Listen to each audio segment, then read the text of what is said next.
mà âm tôn mi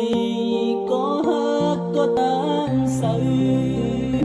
tăng hát nai âm huaเป็นเสื่องหือ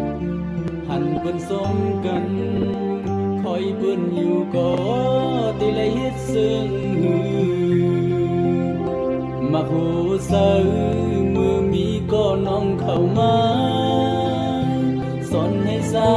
ยมีตังหักซึ่งเป็นคำคืนลือก็นอนอำลาบไหลใส่ปีวนถึงใครหันหน้าน้องกูเศร้าคำวันใน